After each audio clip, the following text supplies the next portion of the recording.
الشیخ محمد عبد الرسری صاحب کو وہ تشریف لائیں اور خطاب فرمائیں۔ الشیخ محمد عبد الرسری صاحب۔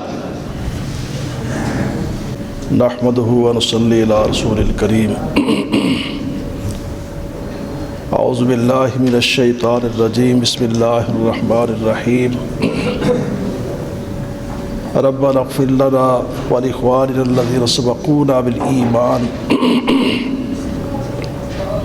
ولا تجعل فی قلوبنا غلا للذین آمنوا ربنا انک رؤوف رحیم۔ یہ سورۃ الحشر کی ایک آیت ہے، اور اس آیت سے پہلے اللہ رب العالمین نے مہاجرین اور انصار کا ذکر کیا ہے۔ ان کا ذکر کرنے کے بعد یہ آیت کریمہ اللہ رب العالمین نے ذکر فرمائی ہے۔ اس آیت کی تفسیر میں امنا جناب سید عائشہ صدیقہ رضی اللہ تعالیٰ عنہ بیان فرماتی ہیں کہ امرتم بالاستغفار لاصحاب محمد صلی اللہ علیہ وسلم، کہ اس آیت کے اندر تمہیں اللہ رب العالمین کے آخری پیغمبر محمد کریم علیہ السلام کے صحابہ کے لیے استغفار کا حکم دیا جا رہا ہے۔ ربنا اغفر لنا، اے اللہ ہماری بھی مغفرت فرما دے، ولاخواننا الذین سبقونا بالایمان، اور ہمارے ان بھائیوں کی بھی جو سبقونا بالایمان، ایمان میں ہم سے سبقت لے جا چکے، یعنی ایمان میں پہلے ہیں۔ اب یہ پہلے لوگ کون ہیں؟ السابقون الاولون من المہاجرین والانصار، جس میں رسول اللہ صلی اللہ علیہ وسلم کے صحابہ مہاجرین بھی اور انصار بھی ہیں۔ اور یہ صحابی ہونے کا شرف اتنی بڑی عظیم قسم کی بات ہے کہ صرف کسی ایک شخص کو رسول اللہ صلی اللہ علیہ وسلم کی رؤیت لقاء نصیب ہو گئی اور اس نے کلمہ پڑھ لیا، تو ایک لمحے کی جو یہ فضیلت والی بات اس کو حاصل ہوئی ہے، کوئی شخص اگر عمر بھر بھی نیکیاں کرتا رہے تو اس کی باقی نیکیوں کو اس ایک لمحے کی نیکی کے ساتھ اگر وزن کیا جائے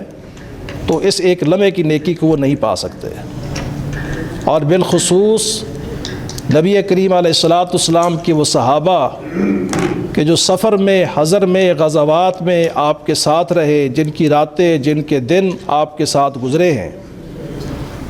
ان کے حوالے سے یہ عظمت اور فضیلت کی بات ہے کہ کوئی شخص اگر میدان جہاد میں نبی علیہ السلام کے ساتھ چلا گیا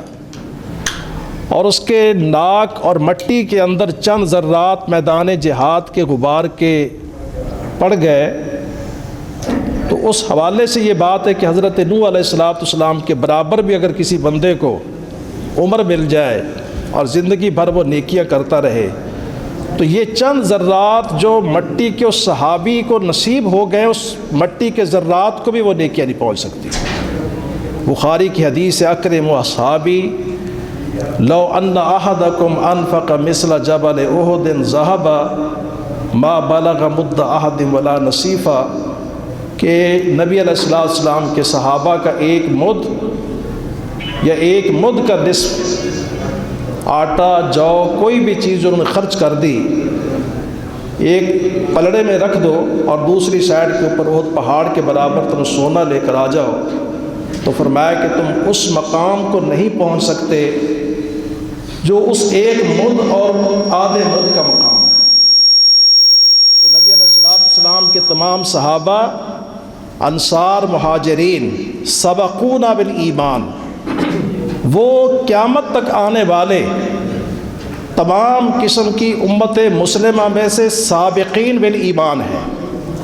اور حکم یہ دیا جا رہا ہے کہ تم نے مغفرت کی دعائیں کرنی ہیں۔ حضرت ام عائشہ رضی اللہ عنہ بیان فرماتی کہ امرتم بالاستغفار لاصحاب محمد صلی اللہ علیہ وسلم فسببتموہ، تمہیں تو حکم یہ تھا کہ تم ان کے لیے مغفرت کی دعائیں کرو، تم نے برا بھلا کہنا شروع کر دیا۔ اور آگے کیا فرماتی ہیں؟ سمعت النبی صلی اللہ علیہ وسلم یقول